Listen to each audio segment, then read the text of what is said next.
paz do Senhor Jesus. Quero dizer que é um prazer enorme estar aqui com vocês.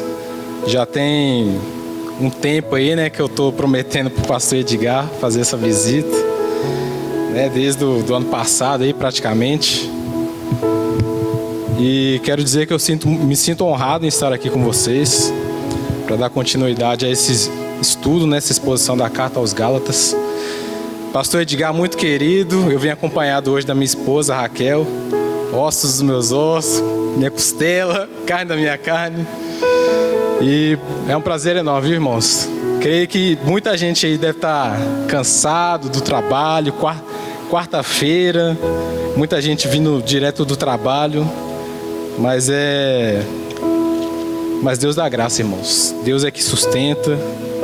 E quero dizer que vocês ficaram com a melhor parte, que é a palavra do Senhor. Amém?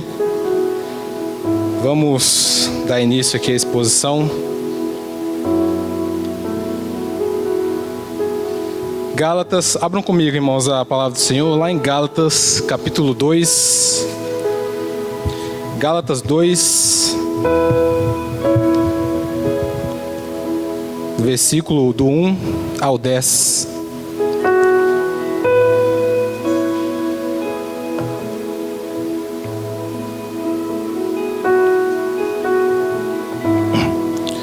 Todos acharam, irmão?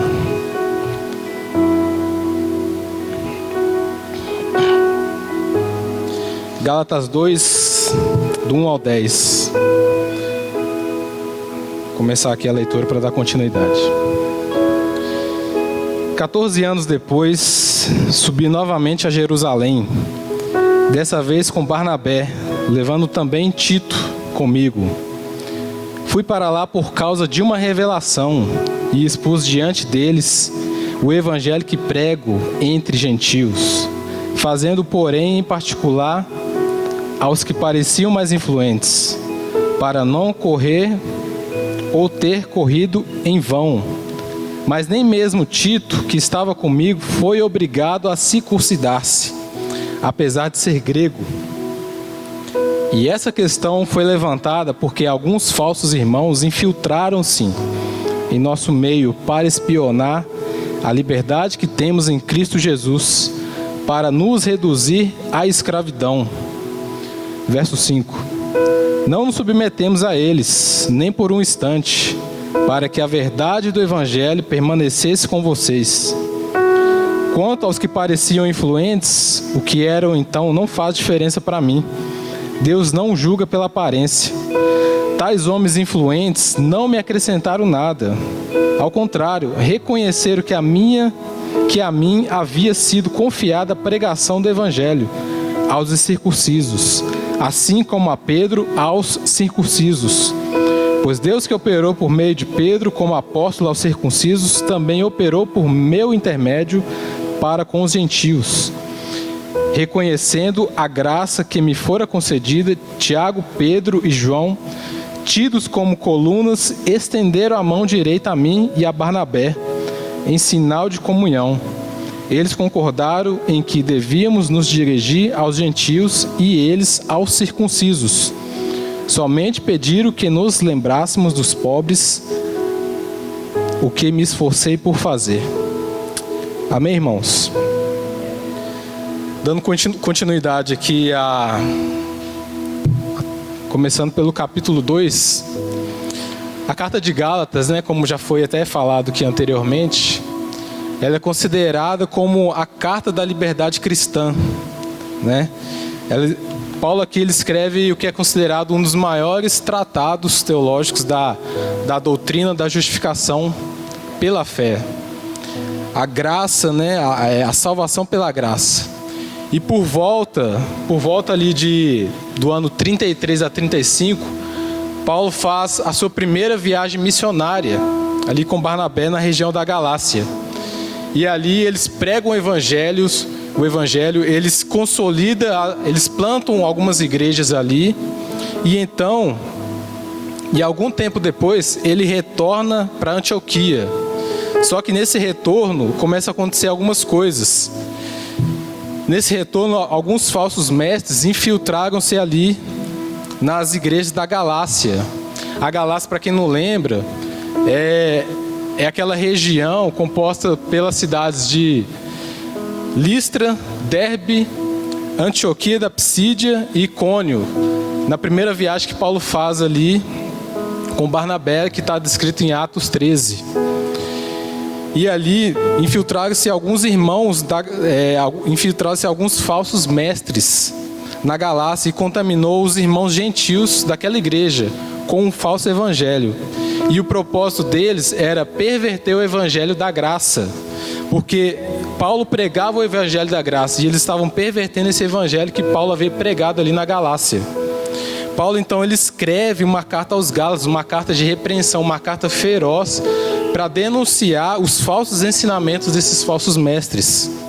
E no capítulo 2 de Gálatas aqui, Paulo ainda ele está defendendo o seu apostolado e o seu evangelho, como já havia exposto no capítulo 1, onde Paulo ele fala que ele é chamado por Deus e não por homens, onde Paulo ele fala que não há outro evangelho, e aquele que pregar um outro evangelho diferente do evangelho que ele estava pregando, era considerado como amaldiçoado. Então Paulo aqui ele continua defendendo o seu apostolado, e como se não bastasse tentar desacreditar o chamado de Paulo, esses falsos irmãos, eles estão acusando Paulo, estão acusando que o evangelho que Paulo estava pregando era diferente do evangelho pregado pelos apóstolos lá de Jerusalém, que era Pedro, Tiago e João, os quais Paulo não possuía aval, Paulo não possuía nenhum consentimento. Então esses falsos irmãos, eles estavam acusando que Paulo pregava um evangelho diferente. E Paulo aqui agora não vai só continuar defendendo o seu apostolado, mas também defender que o evangelho que ele prega é o mesmo dos apóstolos em Jerusalém. E no verso 1 ele começa assim: 14 anos depois, subi novamente a Jerusalém, dessa vez com Barnabé, levando Tito comigo. Fui para lá em obediência a uma revelação e expus diante deles o evangelho que prego entre os gentios, fazendo, porém, em particular aos que pareciam mais influentes, para não correr ou ter corrido em vão. Paulo continua aqui expondo a sua história. Ele começa a carta de Gálatas, desde o primeiro capítulo, expondo a sua história, para denunciar esse falso evangelho, para denunciar esse outro evangelho falso que esses falsos mestres estavam pregando. Mas aqui Paulo, ele nos transporta 14 anos depois da sua conversão, quando ele vai a Jerusalém com Barnabé e Tito para resolver um grande problema que estava tendo ali em Jerusalém. Então ele está relatando isso aos Gálatas e com um objetivo: defender o evangelho que ele estava pregando, para provar que ele estava pregando o mesmo evangelho que os apóstolos estavam pregando em Jerusalém. E aqui nesses 2 versículos há 3 pontos importantes. O primeiro deles é os companheiros de Paulo, Barnabé e Tito. E esse ponto é muito importante porque nós vamos entender qual que é a importância dele mais à frente do texto. Barnabé, para quem não se lembra, era um missionário judeu, ele era da tribo de Levi. Barnabé está com Paulo ali praticamente desde do início da conversão de Paulo ali. E Barnabé foi aquele que defendeu Paulo quando Paulo estava sendo rejeitado no início da sua conversão. E Barnabé, o fato dele estar indo com Paulo aqui para Jerusalém, significa que Barnabé também estava em concordância com tudo que Paulo pregava. Com tudo que Paulo pregava nas viagens missionárias e o que Paulo pregou lá na Galácia. E Tito, ele era um gentil, ele era um grego, né? E ele era considerado um filho de Paulo na fé. Então ele era gentil. E ele também foi junto com essa viagem, voltando da Galácia para Jerusalém, junto com Paulo.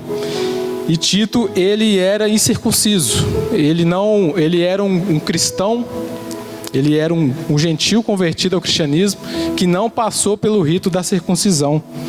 E para entender, essa parte é importante para entender por que Paulo levou os 2 para essa viagem, né? E o segundo ponto aqui, desses 2 versículos, é a motivação de Paulo. Quando ele diz no verso 2, na parte A: fui para lá em obediência a uma revelação. Paulo, ele foi por obediência a uma revelação da parte de Deus. Paulo não foi lá porque algum homem mandou ele ir. Ele não foi lá para Jerusalém por causa que ele estava com vontade de ir. Ele foi por direção do Senhor. Paulo, então, ele estava cumprindo uma ordem de Deus, voltando para Jerusalém ali. E ele estava indo para lá não para receber a aprovação de homens, mas para obedecer à ordem do Senhor. E um terceiro ponto aqui importante é o propósito de Paulo. No verso 2 ele diz: fui para lá em obediência a uma revelação e expus diante deles o que prego entre os gentios, fazendo, porém, particular aos que pareciam mais influentes, para não correr ou ter corrido em vão. E o propósito dessa viagem de Paulo a Jerusalém era justamente expor para os apóstolos o evangelho que ele pregava. Era expor para os apóstolos o evangelho que ele estava pregando aos gentios. Tanto para os apóstolos lá em Jerusalém, quanto para os cristãos que estavam ali em Jerusalém. O propósito de Paulo era provar que não havia uma fenda, não havia um abismo entre o evangelho que ele pregava e o evangelho que os apóstolos de Jerusalém estavam pregando. Então, não havia dois evangelhos, havia um único evangelho. Só que esses falsos mestres ali na Galácia estavam contaminando aqueles irmãos, afirmando que Paulo estava pregando um evangelho falso, um evangelho diferente. Então, por que Paulo estava querendo expor o seu evangelho? Porque havia um assunto muito delicado a ser tratado ali em Jerusalém com os apóstolos. Por isso que ele voltou, e Paulo está aqui relatando isso aos Gálatas, com um objetivo. Mas ao mesmo tempo que Paulo ele vai convicto ali para Jerusalém com Tito e Barnabé, para resolver aquele problema, ele vai convicto para lá. E nós percebemos também que, além de ele estar convicto, percebemos também que Paulo tem um certo medo nessa fala dele, quando ele diz que ele não queria ter ido para lá em vão, com medo de ter ido para lá em vão. Nós percebemos que Paulo tem um certo medo na hora de conversar isso com os apóstolos lá em Jerusalém. Mas Paulo, uma pessoa, um apóstolo ousado, né, convicto daquilo que ele pregava, por que então ele teria esse temor? O temor de Paulo não era ser rejeitado, ou ele está errado, ou está com falta de convicção por aquilo que ele pregava. O seu medo era que, se ele chegasse lá em Jerusalém e que os apóstolos deixassem de seguir o evangelho que ele estava pregando, isso causaria uma divisão na igreja. O seu medo era que os apóstolos deixassem de seguir esse evangelho que ele estava pregando. Esse era o receio de Paulo quando ele estava voltando a Jerusalém. E isso causaria uma divisão na igreja.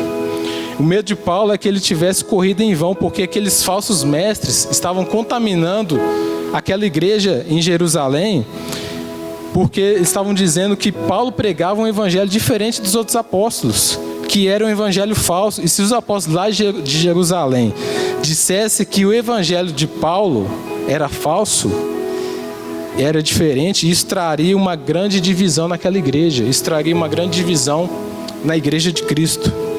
Então Paulo sentiria como se tivesse corrido em vão, e que os frutos que ele deu nas igrejas que ele percorreu, e justamente também na igreja da Galácia, ele se sentiria como se tivesse corrido em vão, e que aqueles frutos estivessem perdidos. E o medo do apóstolo Paulo, então, era que pudesse existir uma grande divisão na igreja. Mas o que está em jogo aqui? O que Paulo está querendo nos dizer aqui? O que está em jogo? Por que Paulo está voltando lá para Jerusalém, junto com Paulo e Barnabé? O que está em jogo aqui, irmãos, é a unidade da igreja. É a unidade da igreja de Cristo. E Paulo estava preocupado com a unidade da igreja de Cristo. Mas como que isso estava acontecendo ali? Lá no verso 4 ele continuou dizendo: essa questão foi levantada porque falsos irmãos infiltraram-se em nosso meio para espionar a liberdade que temos em Cristo Jesus e nos reduzir à escravidão. E quem são esses falsos irmãos? Esses falsos irmãos são conhecidos como os judaizantes. Os judaizantes são, só recapitulando, eles eram judeus cristãos e também gentios que foram para o judaísmo, mas que também abraçaram o cristianismo. E eles ali, essas pessoas estavam tentando juntar a fé judaica com o cristianismo. Eles estavam querendo criar uma seita judaica, estavam criando praticamente um sincretismo religioso, querendo juntar os costumes da fé judaica com o cristianismo. E qual era essa questão, né, que Paulo fala aqui? Essa questão foi levantada porque alguns falsos irmãos infiltraram-se. Qual que era essa questão, irmãos? Causada pelos judaizantes. De que devemos voltar a observar a lei de Moisés e a circuncisão. De que nenhuma pessoa podia ser salva por Jesus, a não ser que ela cumprisse todo o rito da circuncisão, a não ser que ela voltasse a observar a lei de Moisés, a não ser que ela voltasse a praticar todo o costume da lei judaica.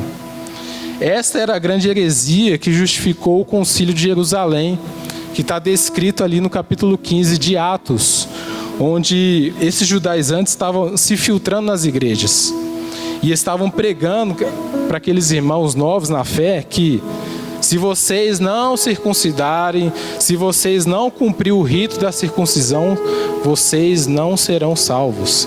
E isso era a grande heresia que Paulo estava acusando aqui. Eles estavam ensinando que a salvação de Jesus dependia do rito da circuncisão, dependia dos costumes. Caso contrário, a salvação somente pela graça de Cristo não seria capaz. Eles achavam que Deus precisava de uma ajuda para que o homem fosse salvo. Eles achavam que Deus precisava de ajuda do homem para ser salvo. E essa era a grande heresia que estava ameaçando os irmãos daquela igreja. Então Paulo entende que essa é uma heresia muito grave. Ela está atingindo a doutrina da salvação pelas suas bases. Ela está negando a essência do evangelho, que a salvação somente é pela graça. A salvação somente é pela graça, pela fé em Jesus. Não tem obra, não tem mérito, não há nada que a gente possa adicionar, acrescentar. Não há nenhum rito que a igreja possa acrescentar à perfeita e completa obra do sacrifício de Cristo, da obra do Senhor Jesus. E dizemos que o sacrifício de Cristo não é suficiente quando a gente começa a acrescentar algumas coisas. Eu tenho que ser bom. Eu tenho que servir ao Senhor na igreja para ser salvo, para Deus me aceitar. Quando a gente começa a acrescentar essas coisas na obra do Senhor, nós dizemos que o sacrifício do Senhor Jesus não foi suficiente para me salvar. Nós estamos dizendo que o sacrifício de Cristo não foi suficiente para nos salvar quando nós colocamos alguma coisa a mais. Eu tenho que fazer isso para ser salvo. Eu tenho que fazer uma campanha de oração de 7 semanas para alcançar a salvação em Cristo. Nós estamos dizendo, o sacrifício de Jesus não foi suficiente. Quando esses judaizantes começam a acrescentar essas coisas, eles estão criando um falso evangelho. E o texto continua: infiltraram-se em nosso meio para espionar a liberdade que temos em Jesus.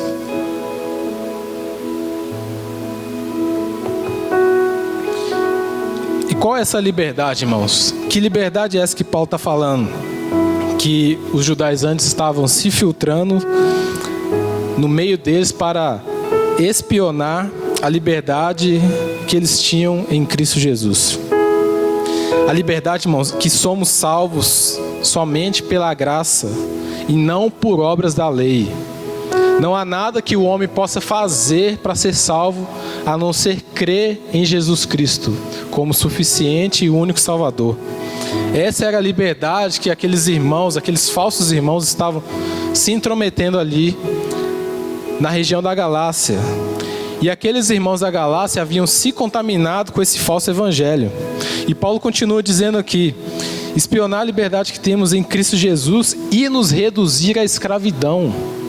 Essa escravidão, irmãos, que Paulo está explanando aqui, era a justificação pela prática da lei. Ou seja, quando o que esses falsos irmãos estavam ensinando ali é que a gente tinha que praticar, tinha que seguir todo o costume da lei judaica, tinha que seguir os seus costumes, o modo de se vestir, o modo de selecionar o alimento que deve comer, para ser salvo, para ser aprovado por Deus. Era essa escravidão que Paulo está colocando aqui, e não a fé em Jesus. Isso é voltar para o pecado, isso é voltar para o legalismo, irmão. é olhar para o outro irmão, apontar o dedo e falar assim: você não está cumprindo toda a lei, então você não vai ser salvo. Só que não é por aí, a gente é salvo pela graça. Nós somos salvos pela graça do Senhor Jesus. E essa lei, qual que é a função da lei, irmãos? A função da lei é nos mostrar que nós somos incapazes de agradar a Deus. Nós somos pecadores e a gente sempre vai pecar e a gente precisa de alguém para nos salvar. A função da lei, ela nos serviu como aio, como alguém que nos conduz até Jesus, né? Como alguém que pega, como um tutor que pega a criança pela mão e leva até Cristo. A lei, ela veio para apontar Cristo. A lei sempre aponta para Cristo. E essa lei também demonstra o nível de santidade ao qual nós não somos capazes de fazer. Nós não somos capazes de cumprir toda a lei de Cristo. E essa lei, ela aponta para o nível de santidade de Deus. Ela aponta também para o nosso pecado. Essa é a função da lei. A função da lei não é salvar. E esses irmãos estavam ensinando que você era salvo pela prática da lei. E isso era uma mentira. No versículo 4, Paulo vai dizer que o verdadeiro evangelho da liberdade estava em jogo, irmãos. Afinal de contas, se os apóstolos ali em Jerusalém tivessem ficado ao lado dos falsos mestres para agradar as pessoas ali e dissesse que o evangelho que Paulo pregava não era correto, isso causaria um grande racha na igreja. Paulo aqui ele está preocupado com a unidade da igreja. É por isso que Paulo leva Tito junto com ele. Paulo leva Tito junto com ele porque Tito não era judeu. Tito ele era um gentil convertido ao cristianismo que não tinha sido circuncidado. Mas ele estava ali como uma prova viva. Ele estava ali, e no verso 3 ele fala assim: mas nem Tito, que estava comigo, foi obrigado a circuncidar-se, apesar de ser grego. Paulo aqui está falando que Tito, ele entendeu a graça de Jesus. Ele entendeu que ele foi salvo pela graça. E Paulo aqui, Tito foi levado por Paulo como exemplo vivo de que é possível um gentil se converter ao cristianismo. É possível um gentil ser salvo sem ser circuncidado. Paulo levou Tito a Jerusalém não para causar atrito entre os irmãos ali, mas ele estava querendo estabelecer a verdade do evangelho. A verdade que judeus, tanto judeus, quer gentios, todos são aceitos por Deus com os mesmos termos, a saber, a fé em Jesus. A fé em Jesus, sendo assim, todos devem ser aceitos sem nenhuma discriminação. Então o intuito de Paulo ter levado Tito era para levar uma prova viva, um testemunho vivo de que é possível um gentil ser salvo sem ser circuncidado.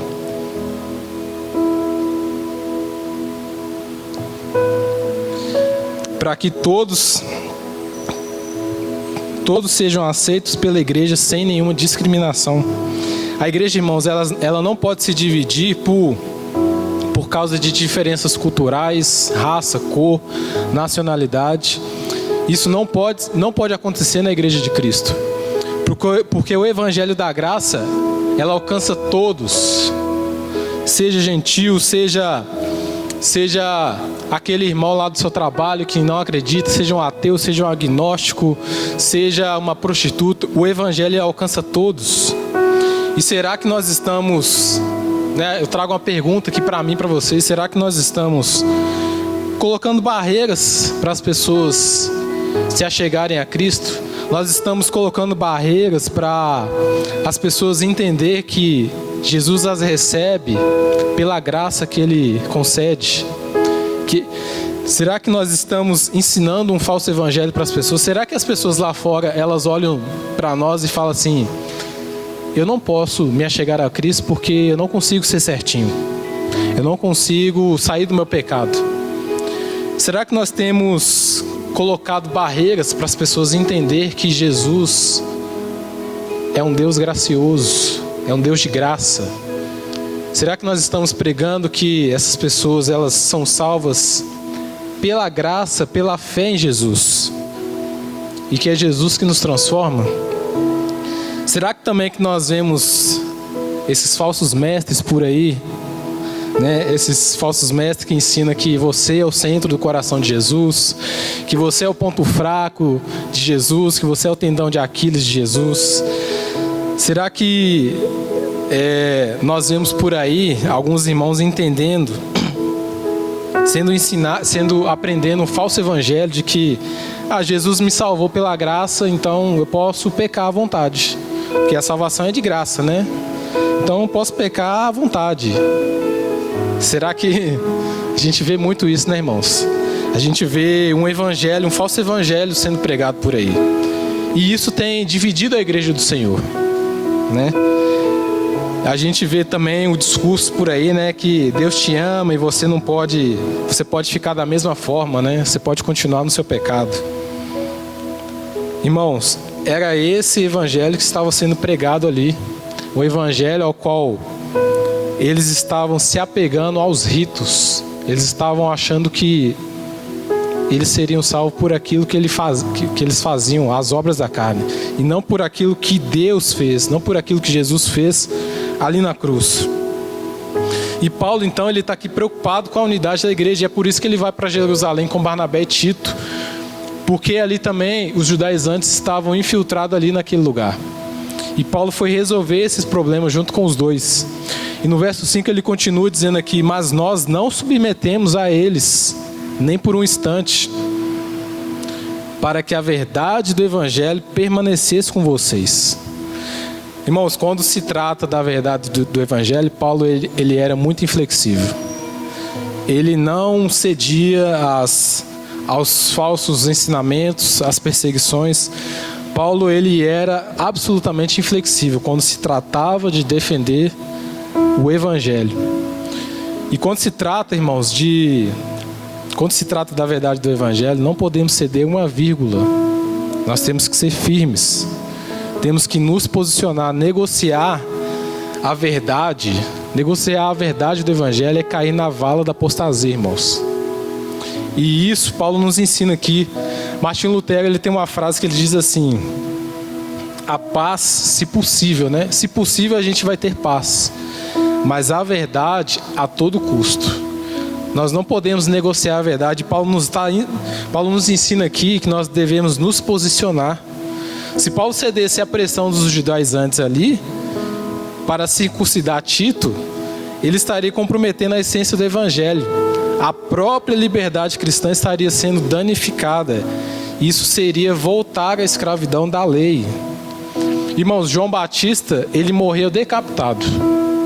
João Batista, ele morreu decapitado porque ele se posicionou na verdade.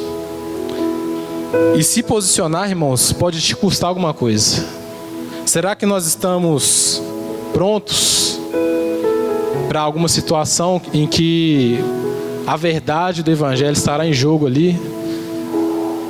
Será que nós estamos prontos a estar nos posicionado ali em falar a verdade, mesmo que nós percamos talvez o nosso emprego, nós percamos alguma coisa, porque simplesmente nós não negociamos a verdade? Eu tenho um amigo que ele... contar uma breve história aqui. Um amigo meu, ele tinha um emprego lá em Contagem, numa empresa de engenharia. E ele ganhava bem, ele tinha um salário alto, sabe?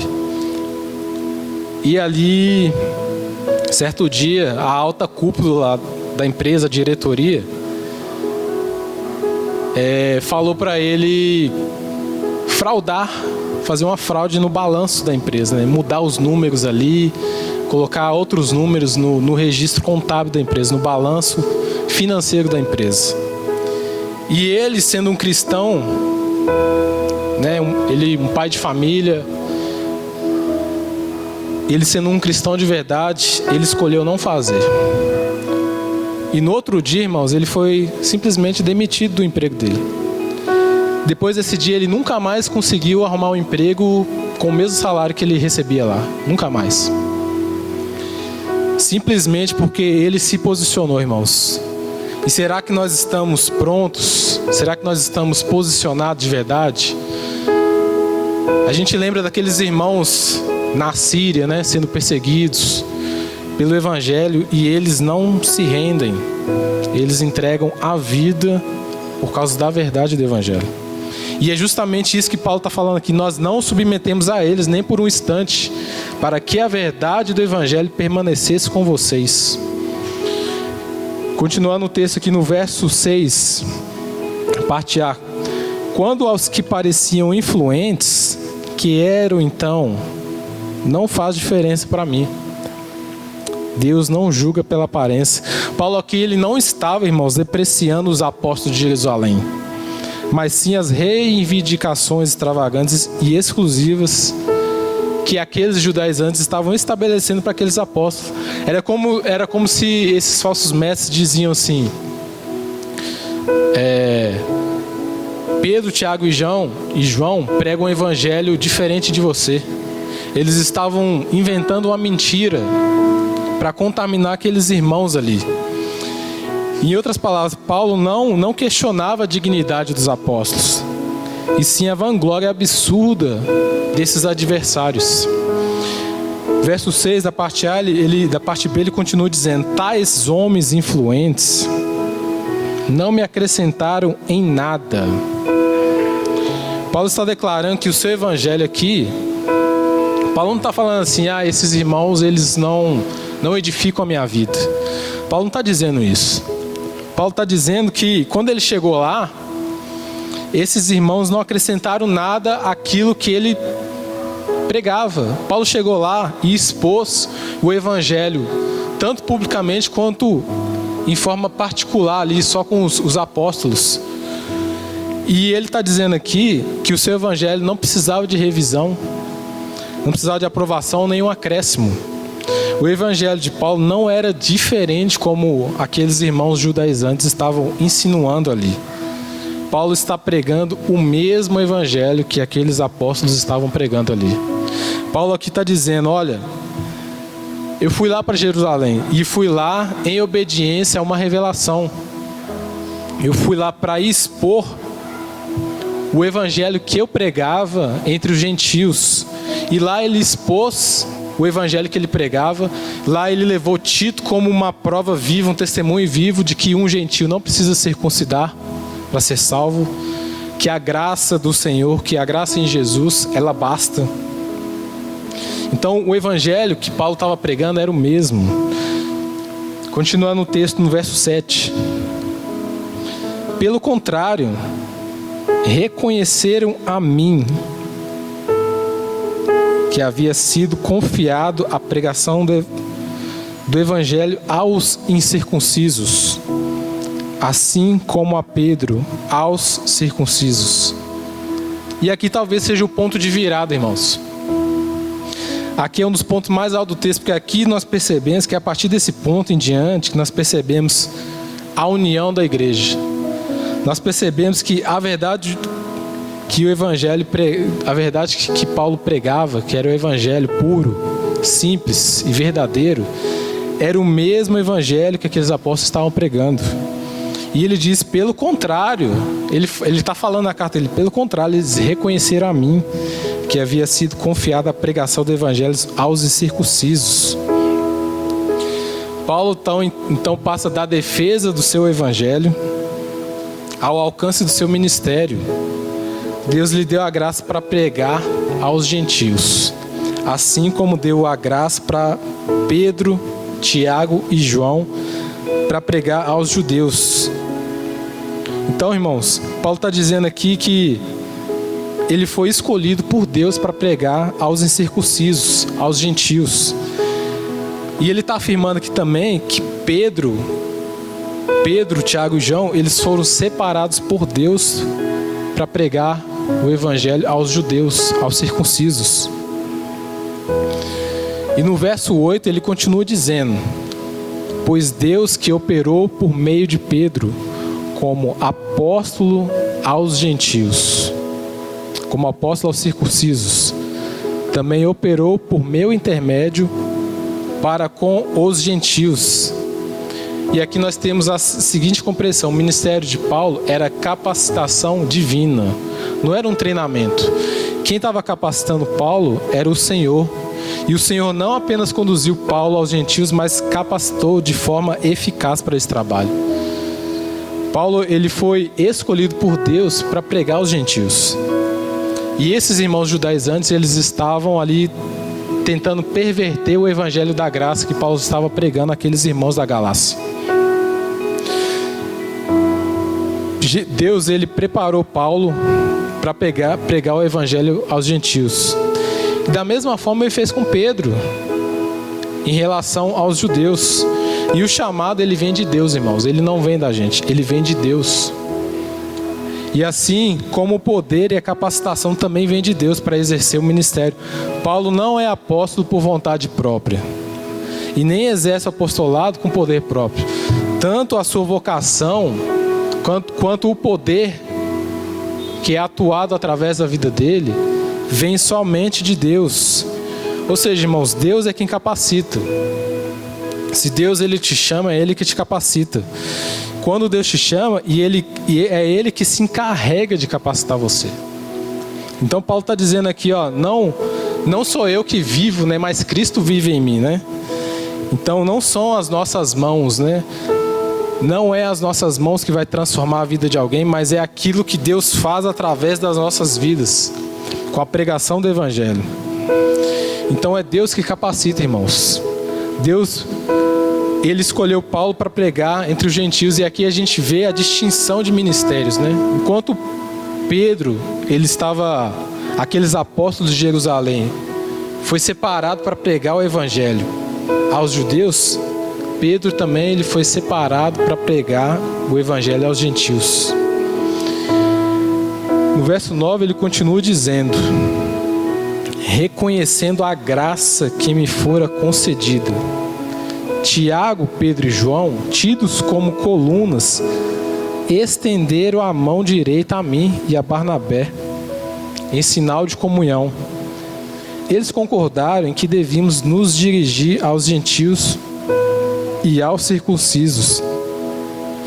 As colunas da igreja em Jerusalém, que era Pedro, Tiago e João, não apenas reconheceu o apostolado de Paulo, endereçado aos gentios, mas também estenderam a ele, a Barnabé, a bênção da comunhão, concordando que Paulo e Barnabé iriam aos gentios, enquanto eles ficavam ali com os judeus da circuncisão. Eles ali, irmãos, eles trocaram um aperto de mãos. E aqui a gente percebe que a igreja, ela está unida. Aqui a gente percebe que não existe uma divisão.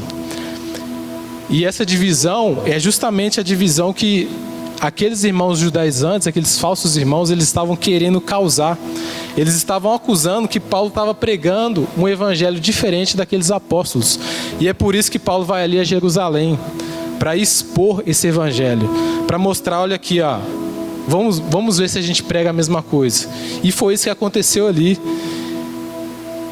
E aqui no verso 9 ele está dizendo: reconhecendo a graça que me fora concedido, Tiago, Pedro e João, tidos como colunas, estenderam a mão direita a mim e a Barnabé, em sinal de comunhão. Ou seja, irmãos, aqui nós conseguimos entender que eles estavam unidos. A igreja não estava separada, como aqueles irmãos judaizantes estavam acusando Paulo. E aqui destacamos dois pontos importantes.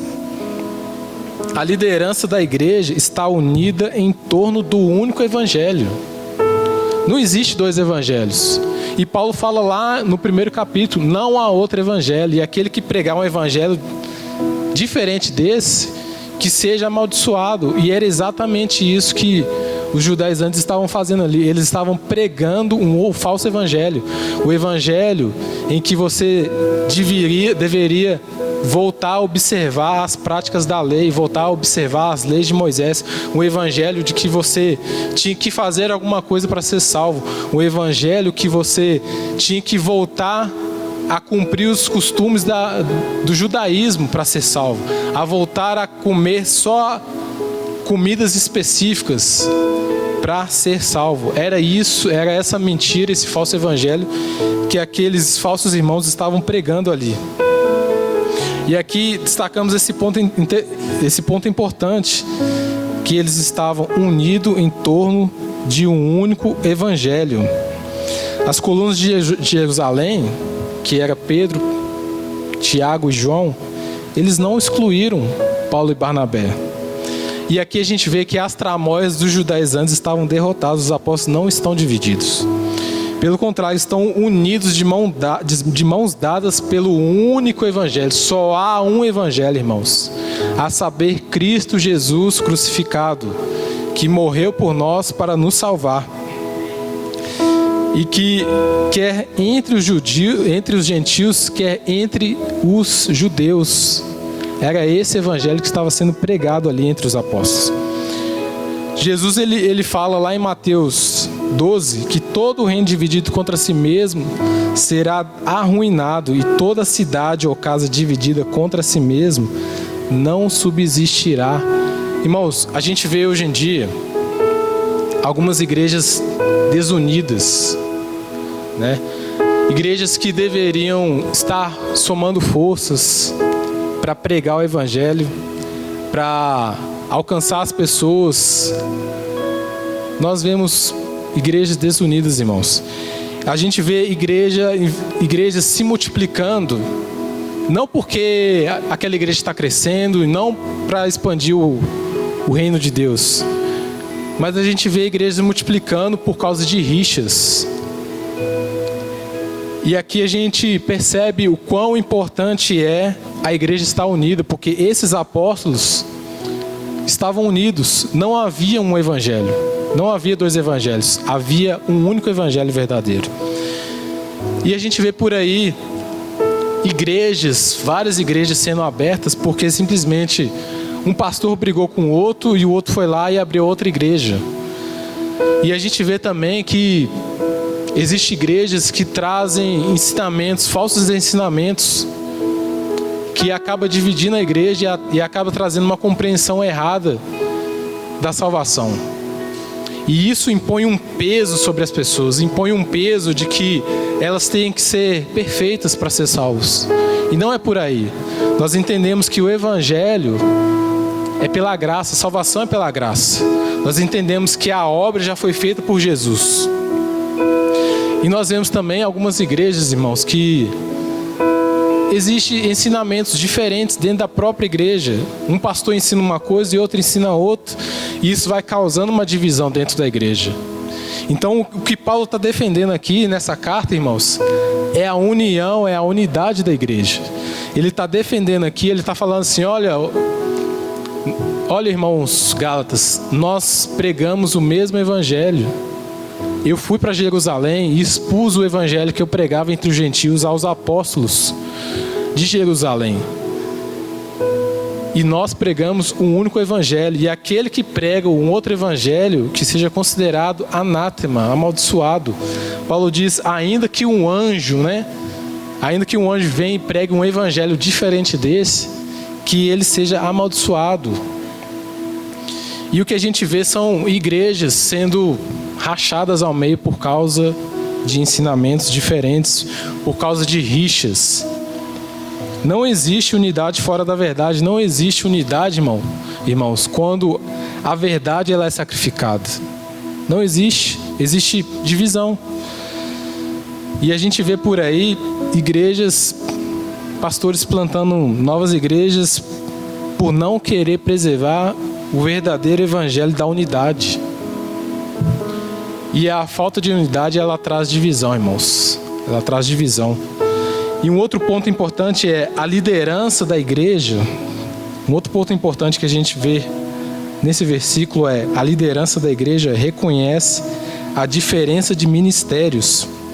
Da parte B, onde ele diz assim: eles concordaram em que devíamos nos dirigir aos gentios e eles aos circuncisos. Não havia mais dúvidas que a suposta fenda, o suposto abismo causado ali pelos judaizantes, essa mentira que eles inventaram, não havia dúvidas de que não passava de uma armação.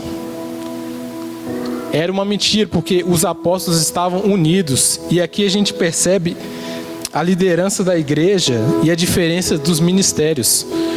O fato de existir apenas um evangelho, que era o único evangelho que os apóstolos pregavam, o fato de existir um único evangelho não significa que não possa ter endereços distintos. Paulo e Barnabé, eles foram levantados para levar o evangelho aos gentios, enquanto Pedro e Tiago e João aos judeus. Mas a mensagem é a mesma, irmãos. A mensagem é a mesma. O método pode mudar, o método pode ser diferente, mas a mensagem é a mesma. Tá, mas Pedro, Tiago e João não pregavam para os gentios? Pregavam também. É tanto que, se a gente voltar lá em Atos 10, a gente volta naquele episódio que Pedro, ele tem uma visão de Deus, de um lenço branco descendo e aqueles animais ali junto. E Deus fala para ele assim: mata e coma esses animais. E Pedro fala assim: não vou comer algo que é impuro. E Deus fala para Pedro: não fale que é impuro aquilo que eu estou purificando. Então a gente percebe também que Pedro, ele entendeu também que ele também prega para os gentios. Mas aqui a gente percebe que existem chamados diferentes. E é importante, irmão, nós temos que reconhecer essas diferenças na nossa comunidade e não causar divisão. Isso não deve ser um motivo para que a igreja seja dividida, mas um motivo para que isso some, para que isso agregue. Isso tem que ser reconhecido por nós.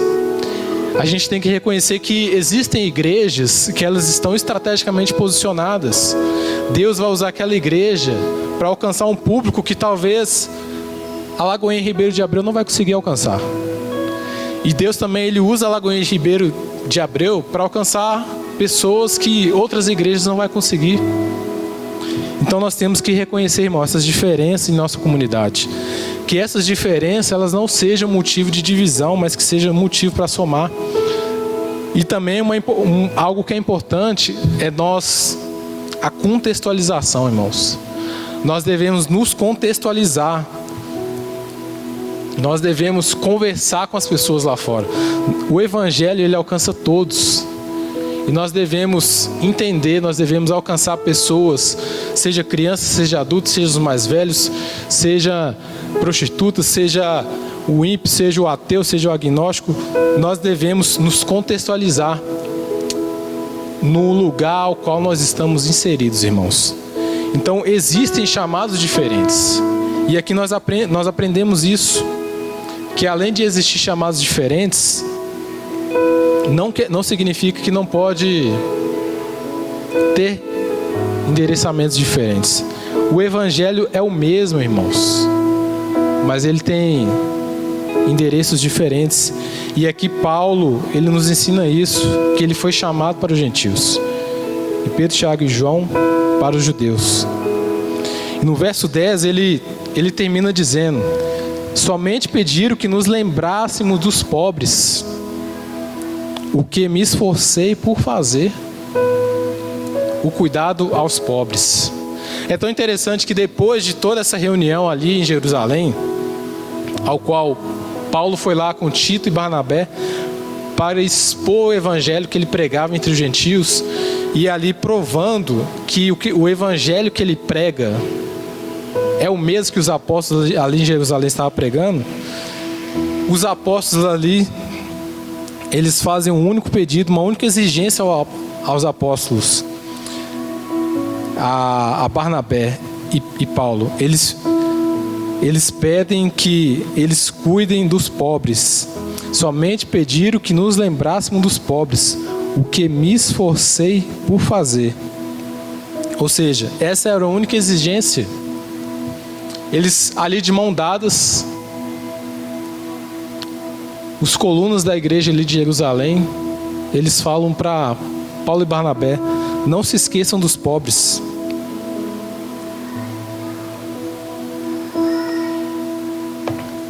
Ou seja, irmãos, toda a igreja de Jesus, independente de onde ela esteja inserida, independente da cultura, da classe social, do chamado específico, do chamado diferente de outra igreja, ela deve se preocupar com a pregação do evangelho aos pobres.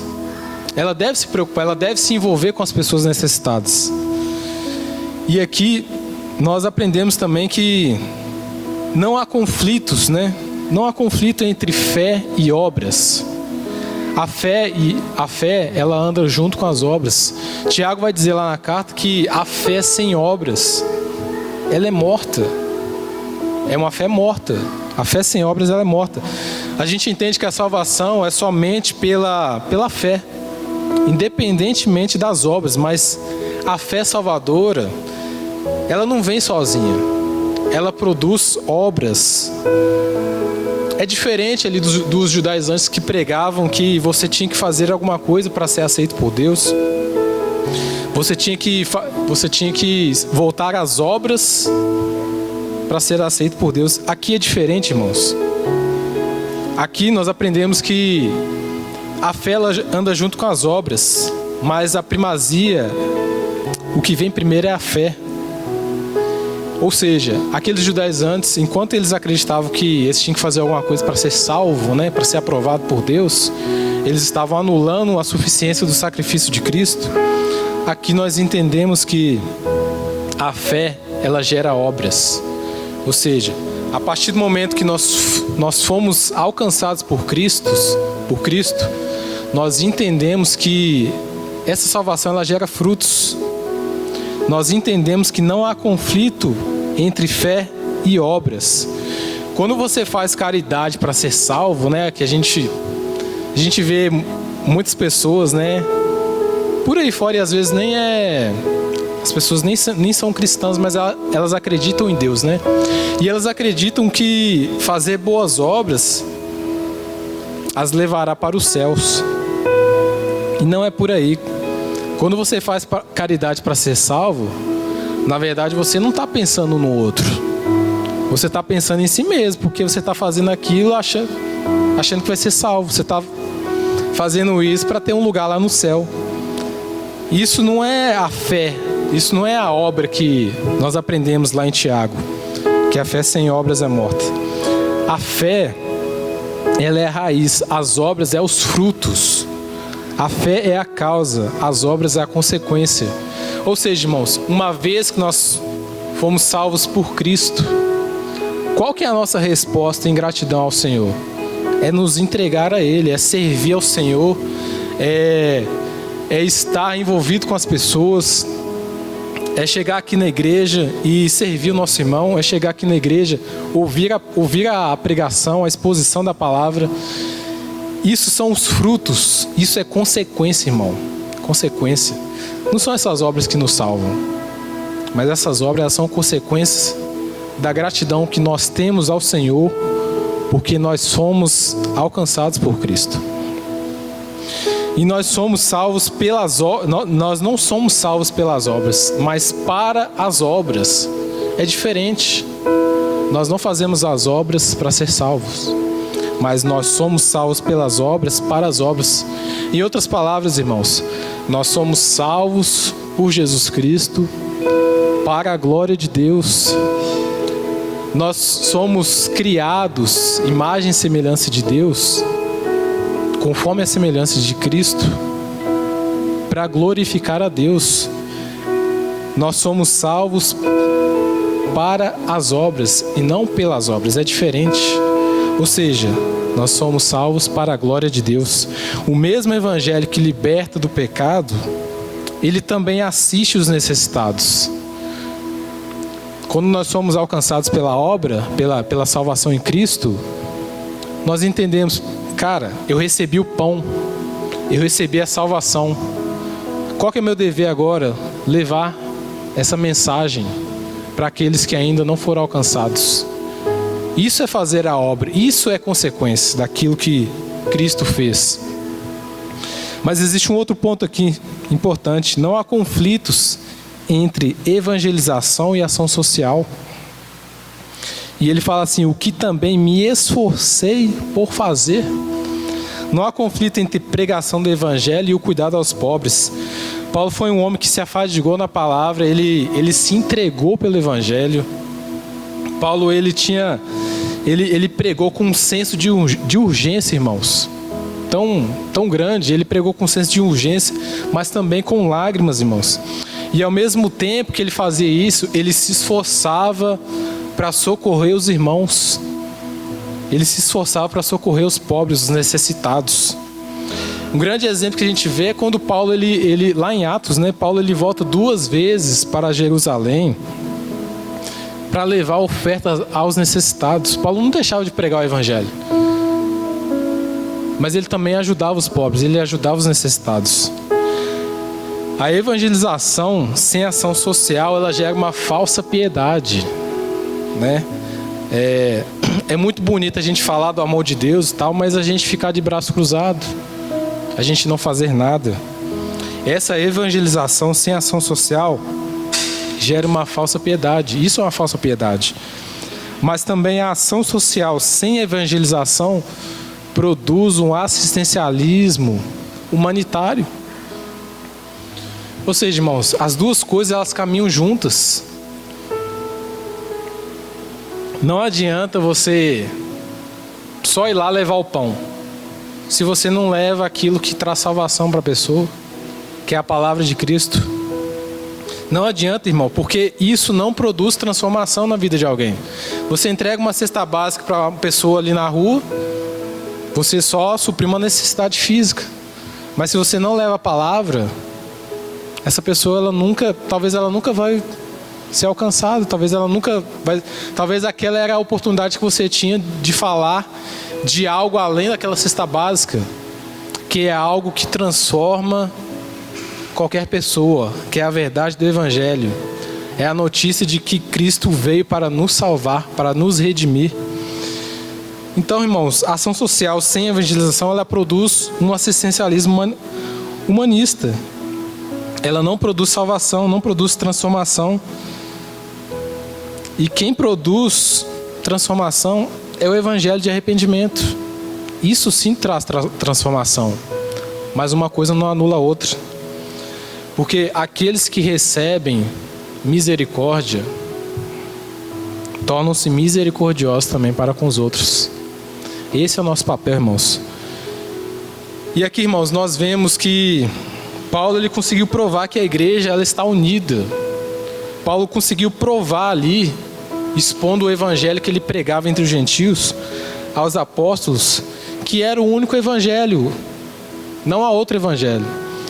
E Paulo consegue provar que a farsa, né, que os judaizantes estavam ali tentando contaminar os irmãos da Galácia, que ele pregava um outro evangelho. Então, nós entendemos que o evangelho, irmãos, só existe um. Só existe um, que é o evangelho da salvação, é o evangelho pela graça, é o evangelho pela justificação, pela fé e não pelas obras, como aqueles falsos irmãos pregavam. E aqui, para concluir, eu queria trazer alguns pontos importantes que esse texto nos traz, algumas lições importantes que nós não devemos passar despercebidos. E a primeira delas é que nós somos salvos pela graça e não pelas obras. Isso tem que estar na nossa cabeça, irmãos. Porque quando a gente entende que nós somos salvos pelas obras, por aquilo que nós fazemos, nós criamos uma divisão, nós criamos um legalismo na igreja. Nós começamos a discriminar outras pessoas. Nós começamos a olhar aquelas pessoas lá fora e falar assim: o evangelho que eu vivo é distante de você.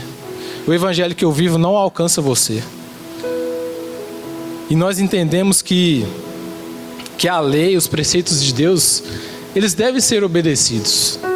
Mas entender que a lei ela não salva. Cristo é suficiente. O sacrifício de Cristo é suficiente. Não há obras da carne. Não há nada que se deva acrescentar, irmãos. Nada. A lei ela veio para revelar que somos mas tão miseráveis, tão pecadores, irmãos, que Deus teve que enviar o seu único filho para nos salvar. Deus teve que enviar o seu único filho para que todo aquele que nele crê não pereça, mas tenha a vida eterna. Então, irmão, salvação é pela graça. E esse é o verdadeiro evangelho que nós temos que pregar, que nós temos que defender, como Paulo fez aqui. Paulo, ele defendeu esse evangelho com unhas e dentes, irmãos. Ele não aceitou que esse falso evangelho estivesse ali, enraizado ali na igreja da Galácia. E é por isso que ele escreve essa carta. Porque era como se fosse um trabalho de reconstrução que ele estava fazendo ali. Imagina o pastor Edgar, ele consolida a igreja aqui, Lagoinha Ribeiro. E aí, do nada, ele tem que ir para outro lugar, para outra igreja. E aí chegam falsos irmãos querendo pregar um evangelho diferente do que ele pregou aqui. O que Paulo está fazendo aqui é desconstruindo toda essa mentira que esses judaizantes colocaram ali para aqueles irmãos, exigindo esse peso de que eles tinham que ser perfeitos para ser salvos, de que eles eram salvos por aquilo que eles faziam e não a salvação pela graça, como Paulo havia pregado. Nós somos salvos, não somos salvos pelas obras, mas para as obras. As obras é consequência da salvação pela graça. E o segundo ponto importante, irmãos, é a unidade. Ela une chamados diferentes. Devemos reconhecer essas diferenças, e essas diferenças têm que ser um fator que nos une, não ao contrário. Cada um com alcance diferente. Cada igreja ela tem um chamado específico por Deus. A igreja ela deve caminhar unida apesar das suas diferenças e chamados.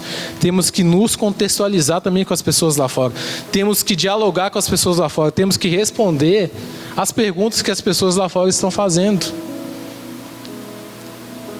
Agora há pouco essa semana a gente recebeu a notícia que foi legalizado o aborto lá na Colômbia. Qual que é a resposta que a gente dá para essas pessoas aí fora, que acham que o aborto é normal? Nós temos que dialogar lá fora, temos que responder essas perguntas que estão lá fora. A unidade ela une chamados diferentes. Nós devemos sim caminhar em unidade com todos os irmãos, mas existem os falsos mestres. Existe um limite, irmãos. Devemos amá-los, pregar a verdade para eles, ter uma voz profética em amor, mas não dá para caminhar junto daqueles que pregam um outro evangelho, o evangelho falso. Temos que nos posicionar, e é isso que Paulo nos ensina aqui, temos que nos posicionar. E o último ponto, irmãos, é o cuidado aos pobres. Toda a igreja de Jesus, independente de onde ela esteja inserida, seja cultura, classe, chamado específico, ela tem que se preocupar com a pregação do evangelho aos pobres. Devemos ser relevantes, trazer respostas e ações aos pobres, viúva, aos órfãos e ao estrangeiro. Porque aquele que recebeu misericórdia também é misericordioso com outras pessoas. Amém, irmãos? Que Deus nos dê graça, irmãos. Nos dê graça para caminharmos em unidade, pregando um único evangelho, o evangelho da graça salvadora. O mesmo evangelho que Paulo pregava. O evangelho de que Cristo morreu por nós e Ele veio para nos salvar. Que a graça, o evangelho que Paulo pregou ali, a salvação através de Cristo, ela é suficiente, irmãos. Não há nada que possamos fazer para ser salvos. Que Deus nos dê graça de disseminar, não um falso evangelho, mas disseminar o verdadeiro evangelho. O evangelho da graça, ao qual Paulo pregava ali na igreja da Galácia. Amém, irmãos? Que Deus abençoe a vida de cada um. Queria que você se colocasse de pé para a gente orar.